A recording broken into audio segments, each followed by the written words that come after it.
Another early shout out to the exploding epic Pop Brobot Rocket Punch team. You guys truly are epic. We super appreciate you. Ivan, Grant, Con, Jack, RJ, Tweets, Matthias, Peter, Robert, Kelso, Kevin, Derek, Dom, Nick, Danny, John, Andy, Philippe, Jake, Pete, Ben, Iffy-chan, and welcoming Commander Newbie. I can't laugh without saying that one. And Hal Kilpatrick. Thank you so very much, guys. Hey, Pop Brobot Army. It's really good to be back home and sharing more cool stuff with you again. Now, I know I'm a little bit late, but inside our family at home here, we've been talking a lot about the moon landing. And so I just wanted to make mention of this and say congratulations. You know, it's a really big deal. We're so big on space stuff, especially real space stuff, that I wanted to say thank you very much to those Brobots there in the USA. And we do have a couple of people that are both from, in the past and currently working with NASA. So, congratulations and thank you very much for all of your efforts for forwarding space exploration for us. Okay, catching up from the weekend, I got to meet, hang out with, and spend a bunch of time with a good number of the Pop Brobots.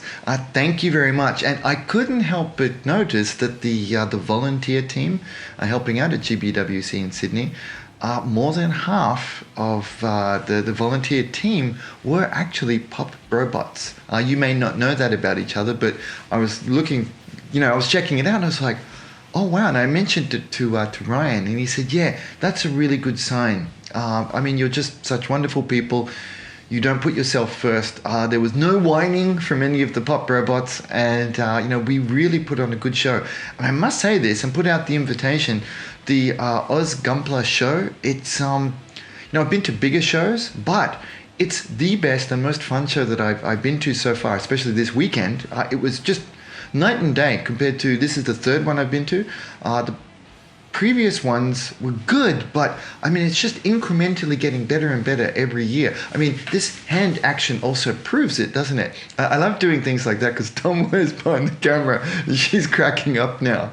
The paint rack was there, and so that was really, really cool. I think we're going to start hitting a critical mass of people with skills and availability to top level products. And Ryan San Pedro is helping a lot by pushing that along. I've been trying to help, broaden the minds of the people there so that we're not just thinking like little local hobby show so much as it really is a gateway to the world podium. So, really good. Thank you very much for that.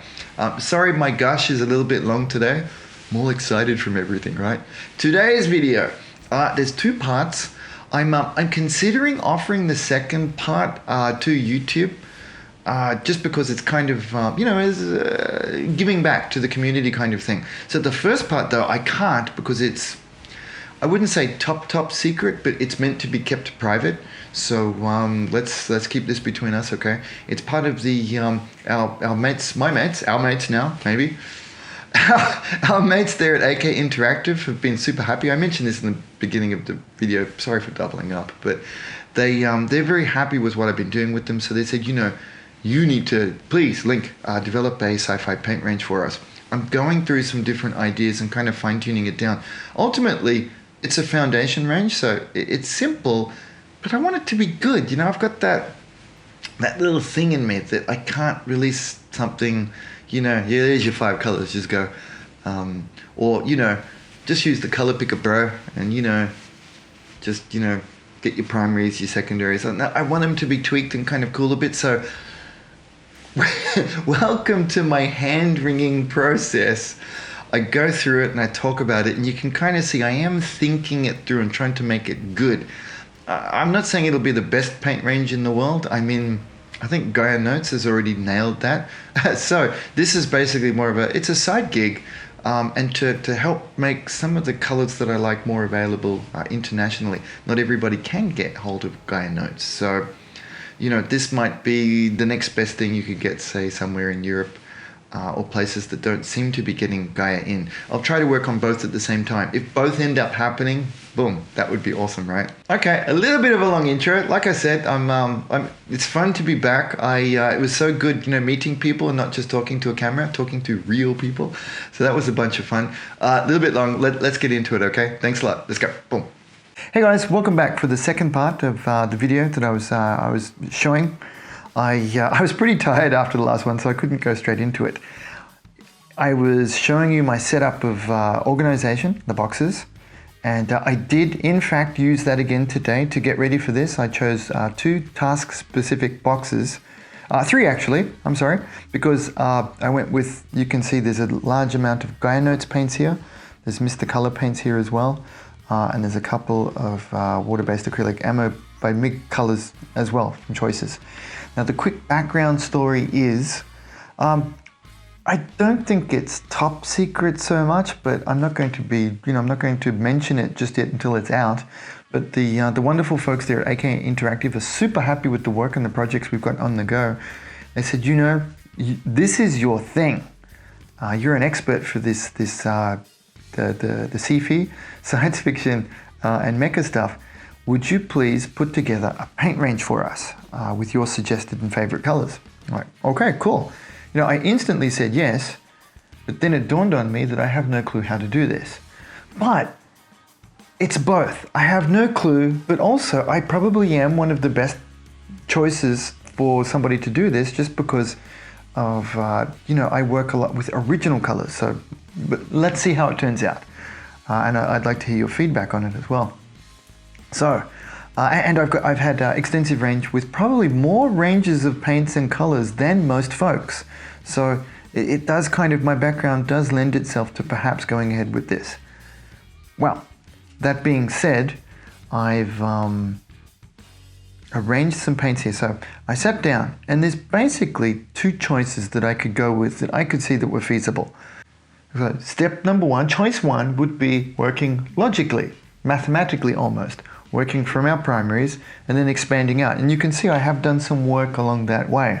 Whilst I was still in my theoretical thinking about it and scratching my head and going mode, I knew that wasn't a good choice because, we could choose the colors on like a software picker and just work out in the hues. You guys who've worked digitally with color know what I mean. You can mathematically extract the colors of the color wheel out and come up with 30 colors very easily.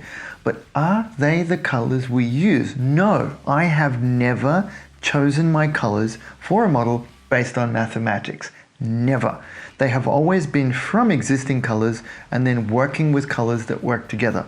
So, should I change what I do to make my own color range? No, that is not authentic. So, I decided to go with close to that, but then with an overlay of the paints I really use and like the colors of, and all of their nuances, and let me even dare say it, the stuff that's wrong with them.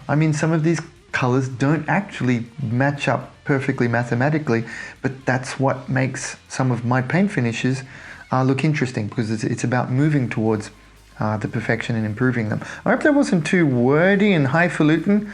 I just wanted to give you some really some proper background to that and the why behind these color choices.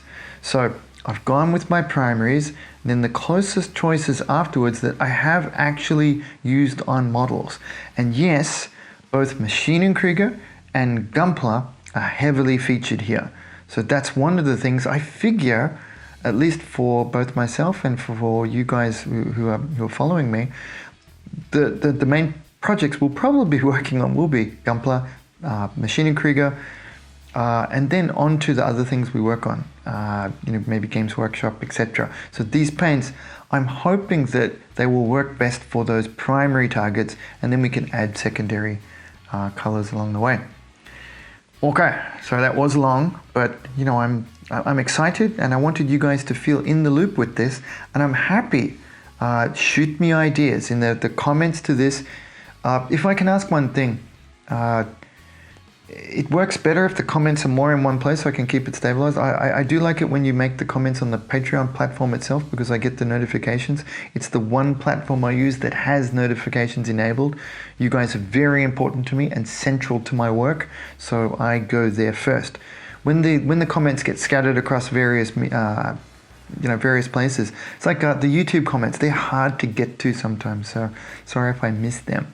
So going with these, various models that I've made recently have featured these ones. Core colors, then the secondary colors that are made from them, going on to tertiary colors, and then basically the outside rim are then custom mixes. I hope that made sense, but just as very quick 101 on the color wheel, for those, just in case it's the first time for you, and for other people who are artists or graphic designers, you'll just laugh at my ineptitude. You've got your primaries here, then the secondaries are simply those mixed together. It's not exactly right. This should produce a pure green. That is right. That is a pure orange. Not exactly right, but more interesting. And if there's a choice between mathematically correct and interesting, I'm going to choose interesting every time. Just that I think that's a really cool Gunpla color. It's just better. And it then leads on to other ones that are specific Gunpla colors as well. How come these paints aren't designed to stand upside down? Come on, Mig, get it right. It's the only way to see it, otherwise all the caps look the same. Then going out to the other ones are really custom mixes and they're more difficult to make. Brown is a simple enough color to make, but it's really easy to also get it wrong. And that's why I've erred more on the side of some of the colors that are difficult to make that look really cool, that exist in other ranges. So the outer rim are actually a lot of the Maschinen Krieger classics. Then away from the color wheel, I've got the standalones because they fit and they don't, but black and white, and they're the versions in between. You guys know I'm a big fan of white mecha. It's just a really cool thing. I think we always need to have a pure white, a yellow white, usually called off-white or ivory, and then a slightly grayed white. Of course we can make it from this, but it's lovely to have it just ready to go. And then an ever so slightly warm tinge of grey, because of course we can make cold grey quite easily off black and white. Backup colors, if they want more from me, I chose these. This is my backup ideas, and again these are heavily influenced from Maschinen Krieger colors, which of course come from available World War II colors. We're not inventing the wheel here, or the color wheel. There's nothing wrong with using existing colors because they look cool and we're used to using them. But one of the challenges, of course, we have is that some of our mates who want to work in sci-fi or who are new to sci-fi, they won't know how to look at these paints without our help. That's probably that's the best way I could put that. It's not easy to see that something like an uber classic like Duck Egg Green, both from I won't go into the history of colors just now. This is not the right time. But for those of you who know what it is, it's an RAF World War II paint color, but it's perfect for highlighting things like Maschinen Krieger and Zaku. It's a perfect top final color and edge coat for it.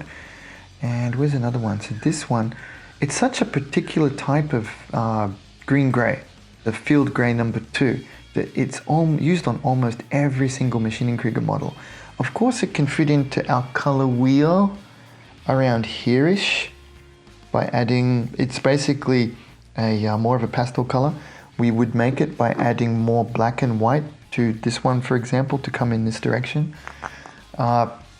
But it starts getting complicated, and if you want to keep it both uniform and somewhat Canon legit, I would like to have a version of this more readily available for people too, because it's a wonderful base coat for a lot of Maschinen Krieger stuff. So that's my plan for it. I'm going to float this over to the boss guy there and just say I kind of like these ones. You'll notice the odd ones out are the Ammo by Mig, because very few companies do a good violet and purple. But you can see they did a really kick-ass job on these colors. I think, you know, these guys really nailed it. Oh, I'm not super big on Ammo by MiG anymore because I think they've moved away from Mecha too early. They gave up on it too quickly, and that's going to be challenging for them. But where shall I put this one? I'll go here. I'm not super particular about colors. These are kind of a little bit hard to make, and they can make for some very unique colors. Same as this one, a couple like this, very particular. This Mr. Color Brown, it's only really in this one. Maybe Parasite Brown from the old days was close, but that's kind of where I want to go with that. Hope it's not too long. Shoot me any questions you have if you're interested in this. I'll try to keep them nice and simple for you, but this to me, if I could only have, say, 30 colors, these are the ones I would choose. And I could probably do, you know, all kinds of work just with this basic limited palette here, and then mixing between them. And I think it would be a wonderful way for the AK folks to kick off a sci-fi specific range. I've got the whole suitcase there from Mecha Colors, from Acrylicos Vallejo, but there's a lot of colors in there that are kind of a bit bum. I don't think it was designed by people who make mecha. I'll be dead honest. There's a lot of good colors in it, but having the whole range, Tomwe and I sat down this afternoon. Like, I made this first, and then I got Tomwe to double check me. She has really good color sense. And we got out all of the color brochures from the various companies that I've been sent paint ranges on, and I couldn't improve on this except for these two. These were the only two that weren't, you know, in my existing collection. I think I'm pretty happy with this. If you see a gap in the colors here, please let me know that one as well. Cool. And before we completely shut down, I'll skip along, and I want to show you my top 10 Maschinen Krieger colors just while I have all the paints out. Hey guys, now part 2. Here are my top 10 plus 3 most used Maschinen Krieger colors that I've seen Yokoyama-san personally use and recommend. I probably doubled up on a couple. We might be able to drop that one out because you could make it with others, but I'll just run through them and I'll try to help you choose less. I mean, I could knock it down by taking out off-white and flat black, but they really do feature a lot because there's a lot of snow camo, and Yokoyama-san uses the off-white as a base for it. Boom. Then you'll see a lot of the green and green gray or purple gray mixed with light green gray on the bottom. So his first ones, the most original ones, the AFS series, were mostly done with the color most close to this, the RLM02 gray, that one. Some of them then you'll see that there is a purple gray on top and then the light green on the bottom. That will be with a combination of these two and this on top. So it will be RLM02 gray, duck egg green, and then RLM75 gray violet on top. This one gets used a lot. Then for base colors, a lot of the Strala units, etc., the base is often field gray number 2. It's a fantastic dark green gray. Some of the plastic will come in this one, like the ammonites, for example, are this color. Background details are almost invariably done with RLM66 black gray. A lot of the details on the interior of the Folke are meant to be done with this color. Then both red and brown, Yokoyama Sensei calls brown the red of Maschinen Krieger. That's a bit of a background joke story for it. It's a primary color, a gloss, and it's a very, as Tomwe reminded me just now, it's a brick red, renga iro in Japanese. And here on the label, it's actually called chairo, which is that's how Japanese people used to call brown in the old days, was the color of tea. It's kind of nifty. Now, secondary, this one appears a lot in Maschinen Krieger Middlestone. In fact, this is the dark yellow that Yokoyama-san uses on the strahl forces. And he giggles a little bit about it because everybody thinks it's Dunkelgelb, but he's actually using the British version. You can, of course, use Dunkelgelb, it's no problem at all. And he tunes that one up with, boom. So if I add this one to our original colors, I will actually be adding a swizzle. I'll be putting the mixer in, swizzing it up, putting it into this one, and boom, that makes perfect Maschinen Krieger Mittelstone. Actually kind of keen to do that. Strahl markings. I think we're down to markings now. Now it's amazing what a limited color palette Maschinen Krieger is, don't you think? It's that's part of the beauty of it, but it also gives us a cool place to kick off from. This one features very heavily RLM04 yellow. It's a German aircraft marking color that I think you'd see on Messerschmitts, etc. This one is used a great deal on the strahl forces. Then some of them, including the winter versions, you'll go for he will actually add red to this, but in a pinch, that's what this color is, orange-yellow. It's more of a safe color for us to use. Then, markings for the mercenary forces are often this one, mixed with white. You'll turn it down a little bit, but light blue, and more of a sky blue, isn't it? And in specialist cases, this one gets used quite a bit too. This is both a strahl and mercenary forces color, the RLM78 light blue that you'll see on the bottom of those Messerschmitts is used as one of the undercolors in a combination with probably grey violet. And he uses this on both sides just because he really likes personally this color scheme. And you can see they match beautifully. Everything about them is in complete harmony. They were really made to go together. So that's it. That's my top choices. Now I'm thinking if I had to eliminate one, well, we could eliminate this because I could put a little touch of this into there to make that color. Am I down to 10 yet? Because I want to give you a top 10. Come on, count them out, Linc. What do we got? Oh man, we're still 2 over, aren't we? I don't know if I could drop any of these. They're all so useful and necessary. May we please call it my top 12? If you guys will forgive me, I think you need 12 to get the correct Maschinen Krieger look. I don't know which ones I missed. Probably, I've added these two, haven't I? By adding black and white, we've made 12. So, these guys are my top, and then probably shuffling these around doesn't help show you them at all, does it? Let's stack them up. I'll fast forward this part, okay, Tomoe?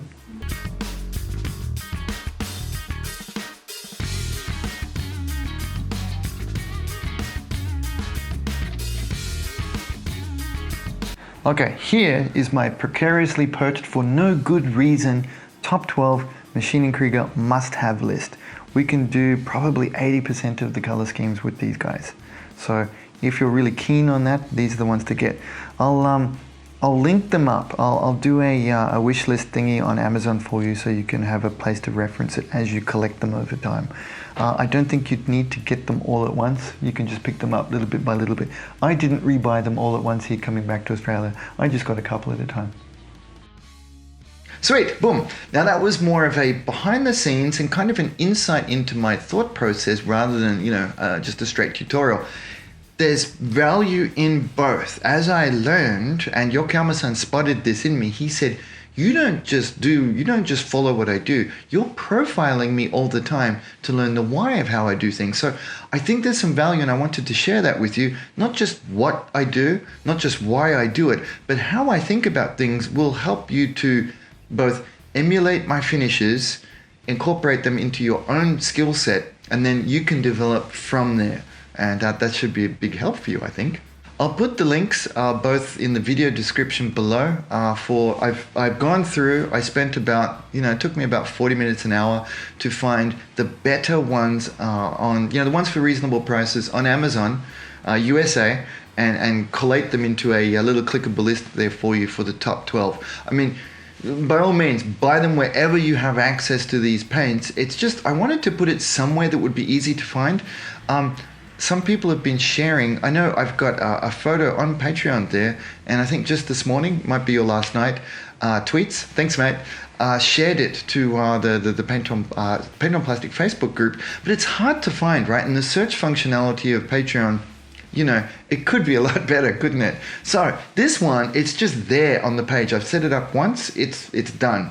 But if you do want to click through and it makes it easy, please go right ahead. Thanks a bunch. Okay, next week, back into more model stuff. I'm all full of, motivation from seeing all these sweet models, bluefin style, at the show. So some more stuff next. We'll be getting into the full care proper, putting the rest of the cockpit together, getting the body together, and then flying through it. And I need to get some Gunpla or Warhammer going next. Please tell me what you'd like to see next. I'll see if I can make that work. Okay, thanks a bunch, guys. See you soon. Bye.